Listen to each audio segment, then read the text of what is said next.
오늘 새 것이 되었도다는 제목으로 같이 하나님의 말씀을 여러분과 나누겠습니다. 말씀을 준비하면서 그런 한번 생각을 해봤어요. 사도 바울이라는 사람이 평생을 살면서 좋았던 때도 있고 후회스러운 때도 있었을 텐데 가장 사도 바울이 후회했던 게 뭘까를 한번 생각해 봤어요. 가장 사도 바울의 마음에 이건 내가 진짜 후회가 된다라고 생각되는 부분이 뭐가 있을까? 스데반이 돌로 맞아 죽을 때 앞장섰던 거, 그거가 가장 후회가 됐을까요? 아니면 살기가 등등해서 많은 그리스도인들을 감옥에 잡아 넣고 고통당하게 했던 그 시간들이 후회스러웠을까요? 아니면 교만하게 살았던 시간이 후회스러웠을까요? 근데 저는 오늘 본문에서 어떤 걸 깨달았냐 하면 16절에서 이걸 깨달았어요. 바울이 가장 후회한 건 이게 아닐까. 그러므로 우리가 이제부터는 어떤 사람도 육신을 따라 알지 아니하노라. 비록 우리가 그리스도도 육신을 따라 알았으나. 저는 사도 바울의 인생에서 가장 후회스러운 건 예수님을 육신을 따라 알았다라고 하는 이 표현이 그의 인생의 가장 후회스러운 일이었을 거라고 생각해요. 무슨 말이냐면 사도 바울은 예수님하고 연배가 거의 비슷해요. 동시대를 살았어요.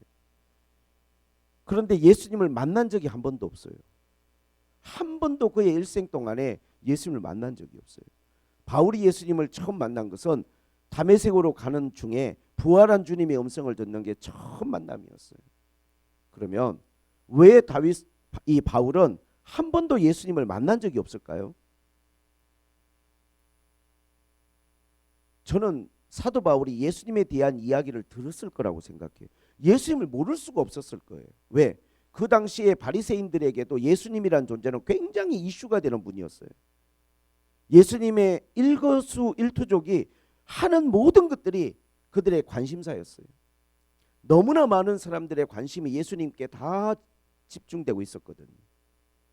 근데 사도 바울은 한 번도 예수님에 대해서 관심을 가진 적이 없는 것 같아요. 사도 바울은 한 번도 예수님에 대해서 알고 싶은 마음이 없었던 것 같아요. 예수님이 기적을 행하고 능력이 나타나고 많은 일들이 벌어져서 많은 사람들이 예수님 주변에서 흠잡을 게 없나 또는 은혜를 받을 수 있나 따라다녔지만 사도 바울은 무관심했어요. 왜 그랬을까요? 사도 바울은요, 자기 프라이드와 자존심이 어마무지하게 높은 사람이에요. 그냥 바리새인이 아닙니다. 바리새인 중에 바리새인이고 가말리엘의 문화생이고 심지어 로마의 시민권까지 가진 자로서 나사렛에서 무슨 선한 게 나올까? 목수의 아들 그 예수라는 존재가 내가 관심을 가질 대상일까? 내가 굳이 알아봐야 되나? 내가 신경을 써야 되나? 저는 이 정도로 무시했다고 이렇게 생각이 돼요. 안 그랬으면 예수님이 예루살렘에 왔을 때나 많은 일들이 있을 때 호기심으로라도 궁금해서라도 도대체 어떤 사람이 이렇게 이슈를 몰고 다니나 보려고 했을 텐데 그런 관심조차도 무시했을 정도로. 왜? 육신을 따라 알았으니까. 철저하게 바울은 예수님에 대해서 외면하고 무시하고 모른 채하고 그렇게 평생을 살았던 거예요. 그런데 예수님이 죽고 난 다음에 너무나 많은 사람들이 예수를 따르는 걸 보고 이건 놔두면 안 되겠다. 그냥 무슨 진짜 해충 퇴치하듯이 내가 이건 앞장서서 전부 다 축출해야겠다라고 작심한 사람이 바울이었거든요. 사도 바울은요, 만약에 자기가 조금만 예수님에게 관심을 갖고 예수님을 알고자 했더라면 하는 후회가 있었을 거예요. 그걸 몰랐기 때문에, 예수님을 너무나 육신을 따라 알았기 때문에 자기는 스데반이 죽는 것도 많은 그리스도인들을 핍박하는 것도 아무렇지도 않게 행했던 것이라 생각이 됩니다. 저는 오늘 본문 가운데 사도 바울의 이 오늘 본문이 이 우리의 정체성의 문제를 다루고 있는 것이라고 생각을 해요. 인간에게 가장 중요한 것은 자기 정체성이죠. 내가 누구인가라고 하는 것에 대한 우리는 그 질문을 우리는 가지고 있습니다. 정체성이 중요한 이유는 내 정체성이 분명해야 이것이 확실해야 흔들리지 않는 삶을 살고, 그리고 정체성이 약한 사람들의 특징이 자존감이 약하다 그래요. 내가 누군지에 대한 정확한 이해가 없기 때문에 항상 자신감이 결여되어 있고 자기를 소중히 여기지 못하는 그러한 상황으로 내몰릴 수 있는 거죠. 유혹에 잘 넘어집니다. 그런데 나의 정체성이라는 게 굉장히 중요한데 대부분의 사람들은 자기의 정체성의 뿌리가 뭐냐 하면 어린 시절 부모님이에요. 내가 누군가 그러면 제일 먼저 등장하는 게 엄마 아빠가 등장하잖아요. 누구의 아들 누구의 딸로 나는 계속 살았으니까. 저희 어린 시절을 생각해 보면 절대적인 부모님의 영향을 받아요. 이건 절대적입니다. 99%가 아니고 100%예요. 어린 아이들은 부모라는 존재를 뛰어넘을 수가 없어요. 부모라는 존재는 아이들에게는 자신의 세계, 자신의 우주와 같은 거예요. 아이가 뭘 할 수 있습니까? 어린아이가. 부모가 하자는 대로 할 수밖에 없죠. 제가 어린 시절에 가장 싫었던 게 하나가 있는데 이사 다니는 거였어요. 1년에 한 번씩 이사를 갔던 것 같아요. 이사를 갈 때마다 제가 싫었던 이유가 집이 커지고 늘어났으면 왜 제가 싫었겠어요. 갈 때마다 뭐가 더 쪼그라드는 것 같은 느낌이 들어서 이사를 가는 게 싫었고, 학교에서 꼭 생활 기록부 같은 걸 보면 이사를 많이 간 사람들은 이게 빈칸이 없을 정도로 페이지가 2페이지가 돼야 될 정도로.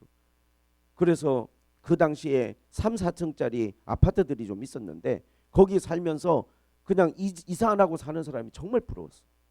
이사 간다 그러면 어린 마음에 되게 그게 싫었어요. 또 새 동네로 가서 새로운 친구 사귀어야 되고, 학교는 같은 학교를 동네에 다니고 있었지만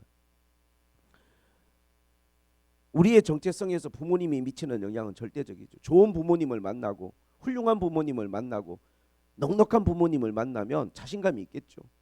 많은 사랑도 받겠죠. 그러나 대부분의 많은 사람들은 그런 어린 시절을 못 보내지 않습니까? 그건 소수의 사람들이 경험하는 것이고 대부분은 어린 시절을 생각하면 상처와 아픔들이 있죠. 그리고 나의 정체성을 생각할 때 저는 국가가 중요한 것 같아요. 만약에 내가 태어난 곳이 북한이라면 어떨까? 제가 이번 청소년 수련회에 가서 그런 이야기를 했는데 북한은요 군 복무가 남자 10년 여자 8년입니다. 지금 우리나라는 1년 6개월이잖아요. 1년 6개월. 지금 북한에 태어났으면요 군생활 10년 해야 돼요. 여자도 8년입니다, 여러분. 거기서 젊은 날 다 보내는 거예요. 그것도 줄여준 겁니다. 옛날에는 13년 10년이었어요. 네. 너무 심하다 해갖고 10년 8년으로 줄여준 겁니다, 여러분. 저 깜짝 놀랐어요. 그곳에 태어났다면 신앙의 자유도 없어요. 여행의 자유도 없어요. 군대 가서 10년 동안 거기서 그냥 아주 그냥 내 젊음을 거기다 다 묻어야 돼요. 근데 내가 태어난 나라는 대한민국이잖아요. 자유가 있는 나라고 신앙이 있는 나라고. 그러나 대한민국이란 나라가 나의 정체성이지만 또 한편으로는 우리나라가 지나친 경쟁 사회거든요. 태어나서부터 경쟁을 하는 거예요. 태어나서부터. 우리나라가 가지고 있는 이 경쟁심이란 게 외국 사람들이 보면 깜짝 놀랍니다. 너무나 심하게 경쟁해요. 그러다 보니까 상대적으로 사람들이 여기에서 굉장히 스트레스를 많이 받아요. 굳이 그럴 필요도 없는데 그게 그렇게 중요한 것도 아니고 그게 뭣도 아니거든요. 그런데 그 점수로 매겨놓은 등수로 매겨놓은 그런 하나하나 지표에 우리가 희비일락하면서 아이도 스트레스 받고 부모도 스트레스 받으며 살아가죠. 다른 나라 가면 우리나라처럼 그렇지 않습니다. 외국을 가보면요 그렇게까지 경쟁하지 않아요. 그래서 우리나라가 여러 가지 안 좋은 그러한 기록들을 많이 가지고 있죠. 그리고 뭐 부모님이 조금 어렵게 사셨더라도 또 내 상황이 여러 가지 그렇더라도 내가 개인적으로 재능이 뛰어난 사람으로 태어났다면 그건 좀 이야기가 다르죠. 태어났는데 머리가 엄청 좋아. IQ가 막 150, 60이야. 한두 번 읽으면 다 외워져. 아니면은 태어났는데 외모가 그냥 막 너무너무 멋지게 태어났어. 손댈 것도 없이 그냥 그렇게 태어났어. 그러면은 크면서 이쁘다, 잘한다, 칭찬 많이 받겠죠. 그러면 자신감도 생기겠죠. 나중에 좋은 학벌도 갖고 좋은 직장도 들어가서 나의 정체성이라는 게 어디 학교 출신이다, 어느 직장 다닌다, 이런 것들이 자기의 정체성으로 자리매김하지 않습니까? 그런데 대부분 사람들은요 이런 모든 것에 있어서 만족할 만큼 자기 자신에 대해서 좋은 생각을 가지고 있지는 않아요. 이번에 올림픽 할 때 그 북한 선수하고 같이 이렇게 사진 찍은 거 보니까 웃음기 하나도 없던데. 아니 그 친구도 뭐 동메달인가를 땄는데 완전히 표정이 정말 웃음기 하나도 없는. 옆에서 우리나라 친구는 막 생글생글 웃으면서 사진 찍으면 웃잖아요. 근데 그 친구는 보니까 완전히 무표정으로. 지금 우리 많은 사람들이 자신감이 결여돼 있고 자존감이 낮아져 있고 많이 힘들어요. 저는 이제 그렇게 쭉 머리가 좋은 것도 아니고 외모가 출중한 것도 아니고 집에 돈이 있는 것도 아니고 뭐 내가 내놓을 만한 게 없다 보니까 흔히 세상 말로 이번 생은 망했구나. 기대할 게 없다. 아무것도 그냥 뭐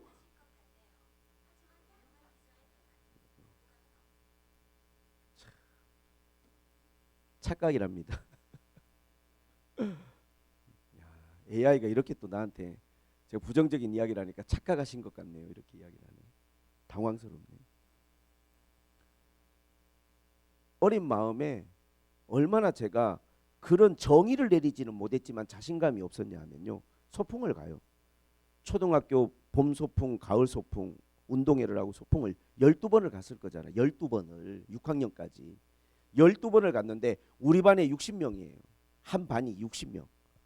그런데 장기자랑을 하면 뭘 하든지 간에 선생님이 선물을 줘요. 그러면 애들이 못하는데 말도 안 되는 나가서 춤을 추고 개다리 춤을 추고 막 노래 같지도 않은 노래를 부르면서 막 뭐 하나씩 다 받아가는데 저는 12번을 소풍을 가가지고 단 한 번도 나무 뒤에서 나온 적이 없어요. 항상 나무 뒤에 숨어 있었어요. 혹시라도 눈 마주쳐서 너 나와 할까봐 노래할 때마다 뭐 할 때마다 나무 뒤에 숨어가지고 애들이 하는 거 보면서 부러워했어요. 왜 못 나갔느냐? 부끄럼 당할까봐. 사람이 인정을 많이 받고 칭찬을 많이 받으면 자신감이란 게 있을 텐데 내가 하면은 부끄럽게 여기고 사람들이 내가 하는 것 보고 웃을까봐 나서지를 못했던 게 제 어린 시절의 모습이었어요. 그게 기억이 나요. 그렇게 12번을 소풍을 갔는데 그런데 제 타고난 성품이 까불까불이 있었거든요. 여러분도 이렇게 보시면 제가 좀 장난스러운 게 있는 것처럼 제가 그런 게 없는 사람이 아닌데 얼마나 자신감이 결여돼 있고 얼마나 제 자존감이 낮아져 있는지 세상에 그렇게 소풍 가서 아무리 나오라고 해도 뒤에서 뻘쭘하게 나무 뒤에 숨어서 나가지를 못했던 게 제 어린 시절의 모습이었어요. 그러다가 제가 교회 가서 너무너무 제가 정말 너무너무 감사한 게 뭐였냐 하면 하나님이 계시고 내가 하나님이 만든 피조물이라는 걸 알고 난 다음에 제가 너무 충격을 받았어요. 나는 그냥 엄마 아버지 이상은 없는 줄 알았어요. 내 그게 세계고 나의 우주고 나의 모든 뿌리고 정체성이 우리 엄마 아빠로부터 시작됐다고 생각했어요. 그런데 그 이전에 우리 어머니 아버지 이전에 나를 만드신 분이 있다는 사실을 제가 처음 교회 가서 듣고 제가 얼마나 어린 마음에 그게 제 마음속에 뭔가 은혜가 되었는지 몰라요. 어떤 신학적인 정리나 정립은 아니었지만 하나님이 계시구나. 하나님이 나를 만들었구나. 그러면 나라는 사람이 하나님이 만들었다면 지금 내가 생각하는 것보다는 좀 더 뭔가 의미 있고 가치 있지 않을까라고 하는 자신감이란 게 조금 생겼어요. 그리고 제일 좋았던 게 교회 가면 칭찬을 많이 해주셨어요. 왔냐고 칭찬해주고 조금만 뭐 하면 박수 쳐주고 칭찬해주고 그런 칭찬을 단 한 번도 받아본 적이 없는 저로서는 교회 가서 이렇게 사람들에게 인정받고 칭찬받는 게 저 자신의 자신감에 큰 도움이 됐던 것 같아요. 그래서 교회를 열심히 갔어요. 너무 좋았어요. 그냥 교회 가는 게. 학교만 끝나면 가방 메고 제일 먼저 간 곳이 교회였어요. 항상 학교 끝나면 교회 갔어요. 그냥 그 곳이 좋았어요. 뭘 하고 오든지 간에 거기서 그냥 잠깐 있다가 오면 그렇게 마음이 좋았어요. 오늘 사도 바울은 이야기합니다. 이제부터는 육신을 따라 알지 아니하노라.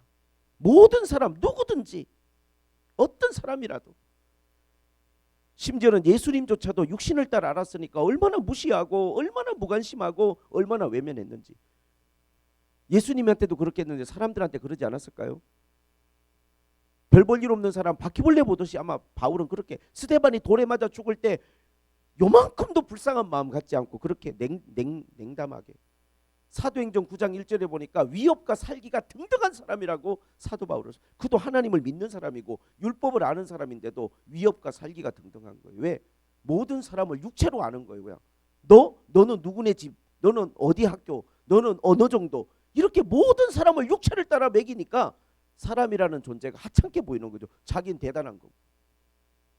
근데 사도 바울이 이제 예수 믿고 난 다음에 이 모든 자기의 잘못된 생각과 편견을 다 버리고 누구든지 그리스도 안에 있으면 새로운 피조물이라는 새로운 관점과 시각을 갖게 됐어요. 누구든지 그리스도 안에 있으면 새로운 피조물이다. 누구든지 그 사람이 어떤 사람이든지 그 사람의 출발이 시작이 어땠든지 간에 그 사람이 심지어 가늠한 사람이고 그 사람이 창기, 세리 정말 세상에서 모든 사람에게 손가락질 받는 그러한 사람일지라도 누구든지 예수님 안에 있으면 새로운 피조물이라 사도 바울은 선언했습니다. 새로운 피조물이다. 아마 사도 바울은 그런 이야기를 하는 것 같아요. 예수 안에 있으면 신분이 변화가 생기는, 그러니까 어떤 사람도 함부로 우리가 볼 수가 없어요. 신분 상승이 일어나는데 그냥 이거는 엄청난 상승이죠. 요한복음 1장 12절에 영접하는 자 곧 그 이름을 믿는 자에게는 하나님의 자녀가 되는 권세를 주셨어요. 내가 전에는 저 사람을 볼 때 육신으로 봤으니까 넌 보잘것없는 사람, 넌 더러운 사람, 넌 지저분한 사람, 너는 뭐 악한 사람, 수많은 정죄하는 눈으로 사람들을 바라봤겠지만 그리스도 안에서는 모든 사람이 하나님의 자녀가 됐어요. 하나님의 자녀가 됐는데 내가 그 사람을 정죄할 수 없죠. 하나님의 자녀가 됐는데 내가 그 사람을 함부로 말할 수 없죠. 그래서 누구든지 그리스도 안에 있으면 새로운 피조물이라 신분의 변화가 생겼어요. 하나님의 자녀라는 게 뭡니까? 로마서 8장 17절에 자녀이면 또한 상속자 곧 하나님의 상속자요 그리스도와 함께한 상속자니 우리가 그와 함께 영광을 받기 위하여 고난도 함께 받아야 할 것이니라. 여러분, 자녀라는 건 상속을 받는 거예요. 하나님의 상속자예요. 하나님, 이 우주를 만드시고 모든 능력을 가지신 그 하나님이 나의 아버지.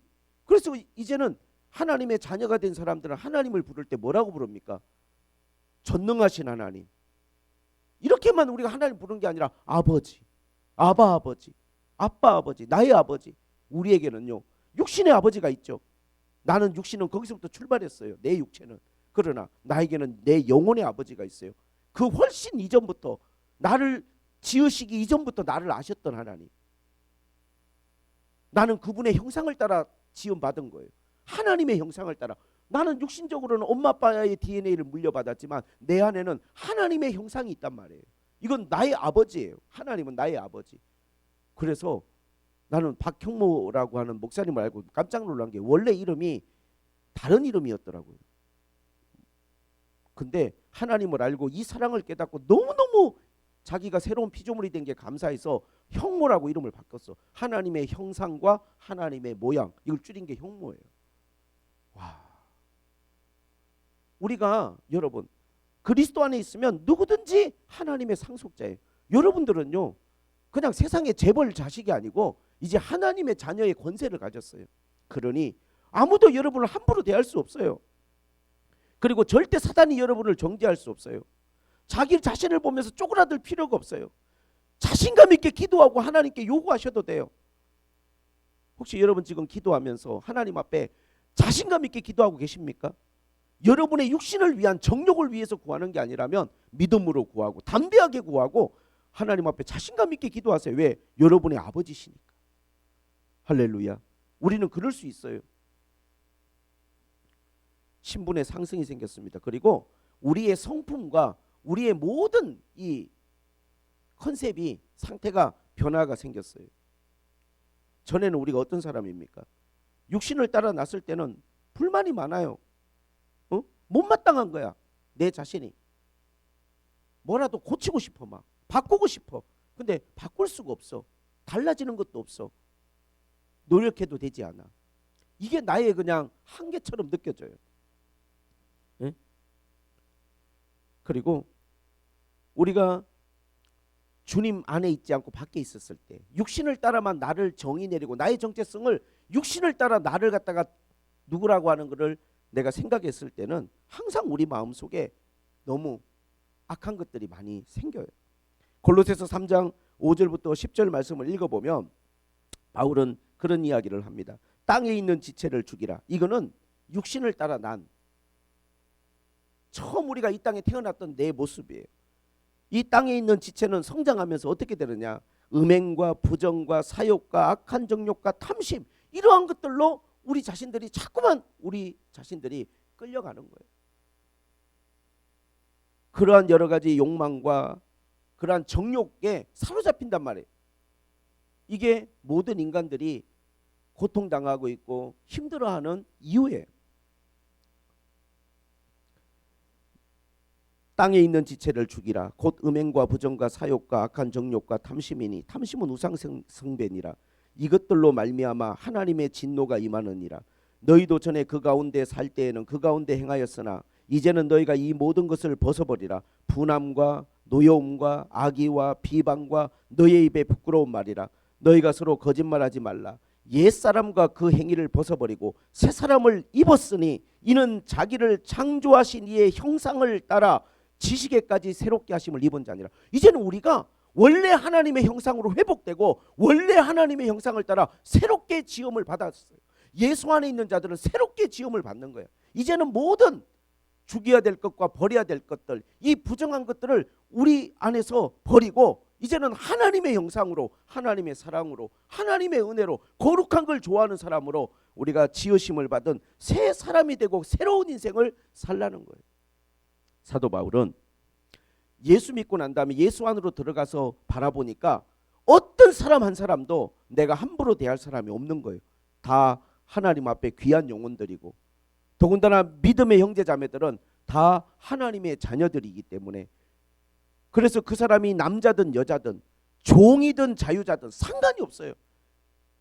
그리스도 안에서 우리는 다 하나라고 사도 바울이 이야기합니다. 어떤 편견도 없이, 사람에 대한 어떠한 정죄도 없이 모든 사람을 귀하게 보고 소중하게 보고 그 사람 한 사람을 대하는 사도 바울의 이 마음이, 성품이 완전히 달라져 버렸어요. 우리가 예수 믿고 이러한 변화를 경험하지 못한다면 사실은 우리는 지금 예수님 안에 있는 게 아니라 엄연히 말하면 예수님 밖에 있는 거예요. 우리는 알곡이 아니라 어쩌면 신앙생활은 열심히 하지만 쭉정이에 불과한 거예요. 알곡이 없어요. 내 안에 진짜 하나님의 새롭게 하신 성품이 없고 그러한 내 안에 새로워진 신분이 없어요. 여전히 나는 육신의 어떠한 정체성을 가지고 살아가는 거예요. 그런 눈으로 사람들을 바라보고 그럴 수밖에 없는 거죠. 왜? 내가 예수님 안에 있지 않으니까. 그러나 누구든지 여러분 예수 안으로 들어가면 돼요. 누구든지 값없이 아무런 조건 없이 누구든지 하나님 앞에 믿음으로 예수 안으로 들어가면 됩니다. 믿음으로. 내가 믿음으로 살기로 결단하고. 사도 바울은요, 자기가 예수 믿고 가장 예수 안에 있으면서 발견하는 놀라운 것은 자기가 변화됐다는 거예요. 변화됐다는 거. 새로운 피조물이 됐다는 거예요. 예수님이 첫 번째 행했던 기적이 가나의 혼인잔치에서 물이 포도주가 되는 거잖아요. 이거는 여러분 전혀 다른 거예요. 완전히 변한 거예요. 완전히 새로워진 것이죠. 바울은 이걸 경험했어요. 예수 믿고 나서 내 마음이 변했고 내 모든 생각이 변했고 내 모든 관점이 변했고 다 변했어요. 그리고 자신의 꿈과 사명이 변했어요. 전에는 자신을 기쁘게 하는 인생, 자신의 만족을 위해서 사는 자기 만족이 자기의 정체성이었다면 이제는 하나님의 영광을 위해서 살고 내가 하는 일들이 정말 주님을 위한 일인지를 진지하게 고민하는 사람이 됐어요. 전에는 항상 나의 유익이에요. 이게 나한테 유익하냐 안 하냐, 이게 나한테 이익이 되냐 안 되냐가 모든 결정의 그것이 근원이에요. 그런데 지금 사도 바울은요, 이제 예수님의 종이 되고 예수님의 피조물이 된 다음에는 이게 주님이 원하시는지 원하지 않는지, 이게 주님의 영광이 될지 안 될지, 이거를 항상 자기 판단의 기준으로 놓아요. 여러분, 우리가 나의 뿌리와 정체성이 예수님 안에 있지 않고 예수님 밖에 있을 때는요, 내가 주인이에요. 내 삶은 내가 주인이죠. 그래서 어느 누구도 내 삶을 관여하고 간섭하는 게 싫죠. 내 삶은 내 거니까. 아이들도 그러잖아요. 내가 알아서 할게. 한 중2쯤 되면 그런 말 많이 하는 것 같아요. 내가 알아서 할게. 이것 좀 보고 내가 알아서 할게. 이렇게 좀 해. 내가 알아서 할게. 뭘 알아서 산다는 건지는 모르겠지만 알아서 하고 있는 것 같지는 않은데 그렇게 이야기하는 거예요. 내가 내 주인이라는 거예요. 내 삶은 내가 주인이라는 거예요. 그리고 한 20살 되면 나 성인이야. 난 성인이야. 이제 난 성인이야. 너 터치. 나한테 터치하지 마. 난 내가 알아서 할 거야. 이제 이게 더 강해지겠죠. 근데 오히려 사도 바울은요, 예수님 만나고 나니까 내가 주인이 아니고 누가 주인이에요? 나는 피조물이야. 창조자가 있어. 하나님이 계셔. 이제는 하나님이 주인이세요. 항상 그분이 원하는지 안 하는지 이게 내가 제일 중요한 거예요. 이걸 그분이 기뻐하실지 안 하실지가 제일 중요한 거예요. 이게 그분에게 영광이 될지 안 될지가 제일 중요한 거예요. 그러니 예수 믿는 사람은요, 무엇 하나도 내가 주인이 아니기 때문에 모든 포커스가, 삶의 초점이 예수님께 맞춰져 있어요. 그래서 그 사람의 사명과 비전은 달라요. 그런데 여러분, 이런 이야기를 듣다 보면 너무 그렇게만 살면 우리의 삶이라는 게 정말 재미있고 즐거울 거라고 생각할지 모르지만, 주님을 위해서 살잖아요. 그러면 하나님은 뭐라고 약속을 하셨냐면, 너가 나를 위해서 살면 난 널 위해서 일할 거야. 난 너에게 뭘 줄 거냐면 기쁨을 주는 것으로 끝나는 게 아니라 만족을 줄 거야. 그래서 만족이라는 건요, 사람이 줄 수 없어요. 하나님만 줄 수 있는 거예요. 만족한 것. 아, 좋다. 하나님이 창세기에 말씀하셨던 것처럼 너무 좋다. 보기에 참 좋다. 여러분이 여러분의 삶에 대해서 그렇게 말할 수 있는 것은 하나님 은혜예요. 이렇게 우리가 주님 안에서 새로운 피조물이 되고 나면 신분의 변화가 생기고, 내 성품의 변화가 생기고, 나의 꿈과 비전의 변화가 생겨요. 이게 진짜죠. 바울은 이거를 하나님 안에서 경험했어요. 그러면서 사도 바울이 오늘 말씀의 제목이죠. 보라, 새 것이 되었다는 거예요. 보라, 새 것이 되었. 한번 보라는 거예요. 나는 이 보라는 표현, 보라. 여러분, 우리는요, 내가 변한 것에 대해서 나 스스로만 확신하는 게 아니라 다른 사람들에게 이렇게 말할 수 있습니까? 나를 한번 보라. 난 변했어. 난 새 사람이 됐어. 이전의 내가 아니야. 육신을 따라 살았던 내가 아니야. 예수 안에 있는 나야. 난 이제 새 사람이야. 새로운 피조물이야. 예전의 나로, 이렇게 육신을 따라 알던 나로 나를 생각하지 마. 사도 바울은 자기를 보라는 거야. 한번 보라. 새 것이 되었다. 새 것. 아까 말씀드린 것처럼 예수님 만나기 전에 자신감 없고 상처 많고 원망과 불평이 많고 사단의 막 참소와 정죄에 너무나 많은 불화살을 맞아서 세상을 삐뚤어진 왜곡된 눈으로 바라보고, 이제 이번 생은 돌이킬 수 없구나. 부모를 바꿀 거야. 국가를 바꿀 거야. 무슨 내 외모를 바꿀 거야. 바꿀 수가 없잖아요. 그냥 모든 게 다 주어졌잖아. 운명처럼 주어졌어. 운명처럼. 그냥 이번 생은 이렇게 살아야 되나 보다. 이렇게 생각했는데 주님이 하시는 말씀이, 너는 예수님 안에서 새로운 것, 피조물이 되고 새 것이 되었어. 넌 새 거야. 너의 뿌리는 거기에 있는 게 아니라 나에게 있어. 하나님이 너의 뿌리고 내가 너의 아버지고 내가 너를 지지하고 내가 너를 축복하고 내가 너를 도와줄 거야. 사실요, 이러한 하나님의 약속을 깨달은 사람은요, 못할 일이 없어요. 못할 일이. 그 사람의 삶을 어떠한 학벌이나 연봉으로 규정 지을 수가 없어요. 왜? 이러한 믿음을 가지고 살면요, 하나님이 그 사람을 어떻게 쓰실지 여러분 장담 못합니다. 진짜 믿음으로 산다면, 진짜 하나님 앞에 이러한 마음으로 여러분들이 하나님 앞에 기도한다면 하나님이 여러분을 그냥 가만 놔두지 않아요. 하나님 들어 쓰실 거예요. 자, 오늘 사도 바울은 이런 이야기를 합니다. 이전 것은 지나갔다는 거예요. 자꾸만 우리의 삶의 가장 딜레마가 뭐냐면, 우리가 이전 것에서 벗어나지 못하고 있는 거예요. 옛날에 어떠한 것에 벗어나지 못하는 거예요. 예? 여러분, 사단의 특징은요, 과거지향적이에요. 사단은 계속해서 우리를 묶어두려고요. 어디에다? 과거에다가.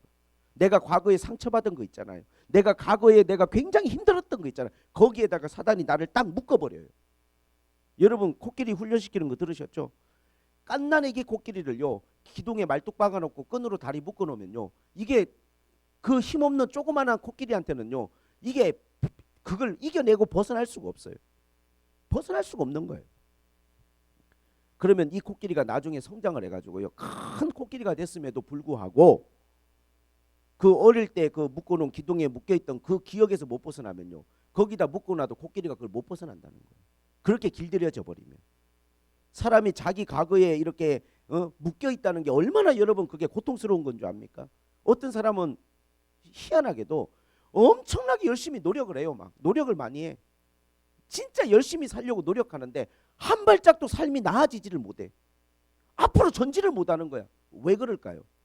과거에 묶여 있으니까 그래요. 여러분 생각해 보세요. 막 노를 젓는데, 노를 열심히 줘. 그리고 막 모타를 돌려. 근데 배가 앞으로 가지를 않는 거야. 왜 안 가나 봤더니요.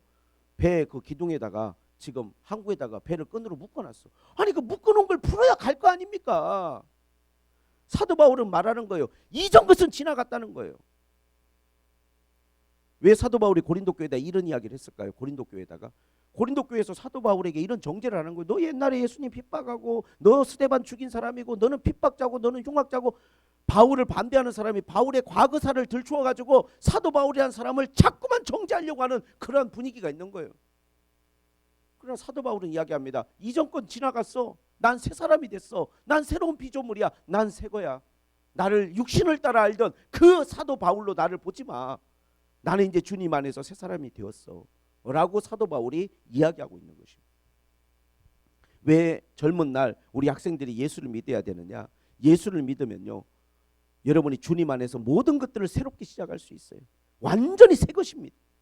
완전히 새 것. 정말로 하나님이 그리는 삶을 여러분의 인생을 살아갈 수 있는 여러분에게는 무한한 기회가 있어요.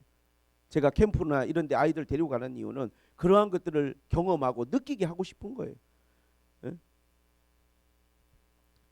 끝으로 그런 말씀을 드립니다. 시편 118편 22절에 그런 말씀이 있어요. 건축자들의 버린 돌이 모퉁이 돌이 되었다. 이 이야기가 예수님에 대한 이야기죠. 베드로전서 2장 7절에 이 말씀을 인용합니다. 건축자들의 버린 돌이 모퉁이 돌이 되었다. 이게 무슨 이야기냐? 과거에요, 건물을 짓거나 할 때 콘크리트 부어서 짓는 게 아니라 돌을 다 깎고 다듬고 나무를 다듬어서 지었어요. 그러면 건축자들이 누굽니까? 전문가고 세상에 안목이 있는 사람이고 집 짓는 프로들이잖아요. 그 사람들이 돌을 깨고 다듬고 해서 집을 짓고 건물을 지어 올리는데 그냥 이 돌은 쓸모없다고 버린 거예요. 건축자들이 버렸어. 쓸데기 없다, 쓸모없다, 이건 뭐 하찮다 버렸는데 그 건축자들이 버린 돌을 하나님은 어떻게 쓰시느냐? 하나님은 모퉁이 돌로 쓰셨다. 모퉁이 돌은 뭐냐? 건물을 지을 때 동서남북 사방이 있으면 모퉁이 있잖아요. 모퉁이 각 지는데 거기에 가장 중요한 주초석으로 이 돌을 쓴다는 거예요. 이게 가장 중요한 돌이에요. 왜? 사방에서 오는 힘을 다 견디고 받치고 다 이겨내는 돌이니까 제일 중요한 돌이거든요. 그런데 건축자들은 쓸모없다고 버렸는데 하나님은 이거를 모퉁이 돌로 쓰셨다는 거예요. 예수님에 대한 이야기입니다. 모든 사람들이 예수님을 십자가에 못 박고 예수님을 불필요한 분으로 그렇게 내몰았지만 이 예수 그리스도가 누구십니까? 우리의 구원자시고 우리의 하나님이시고 이 교회의 창시자시고 모든 교회라고 하는 영적 건물이 예수님을 중심으로 이 주님을 중심으로 세워져 가잖아요. 거기서부터 시작되는 거예요. 그게 기초잖아요. 우리도 그중에 벽돌 한 장이라고 생각합니다. 여러분들이 하나님의 집에 하나님의 나라의 벽돌이 맞습니까? 세상에서는 여러분과 나 또한 건축자들의 버린 돌처럼 우리도 버려진 사람인지 몰라요. 누가 우리를 주목합니까? 누가 우리에게 관심을 가질까요? 누가 우리를 대단하다고 생각할까요? 세상 사람들이 그렇게 생각하는 쓸모있는 재료들은 아마 세상 사람들이 다 그렇게 쓰고 있겠죠. 다 그렇게 영광을 돌리고 있겠고 세상에서 나는 그렇게 대단한 사람이 아니에요. 그런데 하나님의 나라에 오면 하나님을 집을 짓는 데는 나라는 세상에서 어떻게 보면 버려진 것과 같은 그렇게 대단하지 않은 별 볼 일 없는 존재를 하나님의 집을 짓는데 나를 쓰시잖아요. 난 여러분들에게 말씀을 전하고 이게 저에게 무거운 지금 짐이 되고 있지만 그러나 이 일을 할 수 있다는 게 얼마나 감사하고 하나님 앞에 나같이 부족한 사람을 세상에 훌륭한 사람이 그렇게 많을 텐데 나같이 부족한 사람을 통해서 복음을 전하게 하시고 예수님의 이름을 말하게 하시고 선교를 하게 하시고 영혼을 구원하고 아무쪼록 몇 사람이라도 구원받게 하시는데 써주신다는 것만으로도 내가 그 건물 하나님의 집의 한 부분을 내가 차지할 수 있다는 것만으로도 저는 하나님 앞에 정말 더할 수 없는 말할 수 없는 하나님 앞에 은혜와 축복을 받은 사람이라 생각을 합니다. 사랑하는 우리 성도 여러분, 이전 것은 지나갔다고 여러분도 선언하시고 예수님 안에서는 누구든지 새롭게 출발하고 시작됩니다. 예수님 안에서는 할렐루야. 예수님 안에 있으면 지난주는 그런 설교를 했죠. 로마서 8장 예수 안에 있는 자에게 결코 정죄함이 없다. 오늘 예수 안에 있는 자는 새로운 피조물이다. 예수 안에 있다는 것보다 더 위대한 건 없습니다. 예수 안에 있는 것보다 더 큰 축복은 없습니다. 오늘 주신 말씀을 하나님 앞에 생각하면서 찬양을 같이 하나 주님께 올려 드리겠습니다. 나를 지으신 주님, 같이 우리 이 찬양으로 하나님께 영광을 돌리고 같이 하나님 앞에 오늘 주신 말씀 의지해서 기도한 시간을 갖습니다.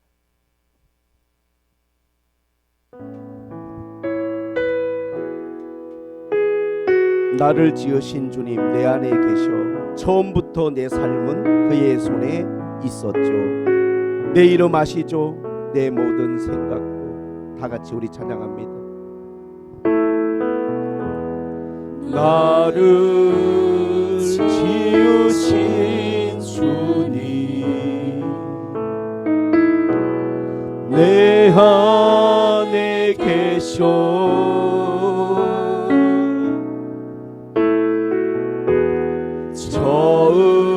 처음부터 내 삶은 그의 손에 있었죠. 내 이름 아시죠? 내 이름 아시죠. 내 모든 생각도 내 흐르는 눈물 그가 닦아주셨죠. 그는 내 아버지, 난 그의 소유. 그는 내 아버지, 난 그의 소유. 내가 어딜 가든지 날 떠나지 않죠. 내가 어디 가든지 날 떠나지 않죠.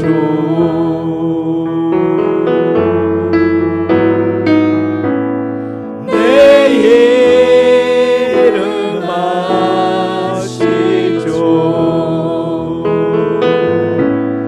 내 모든 생각도 아바라 부를 때 그가 들으시죠. 우리 다 같이 눈을 감습니다. 저는 지금도 나무 뒤에 숨어있던 제 모습이 보여요. 너무 부끄러워서, 자신감 없어서. 그러나 내가 예수님을 만났다는 게 얼마나 감사한지. 우리 다 같이 오늘 하나님 주신 말씀을 의지하며 이 시간에 기도합시다. 하나님 아버지, 하나님 아버지 감사합니다. 하나님 아버지 감사합니다. 하나님 아버지 감사합니다. 주님이 나를 주님 안에서 새롭게 창조하시 새 것이 되게 하셨으니 감사를 드립니다.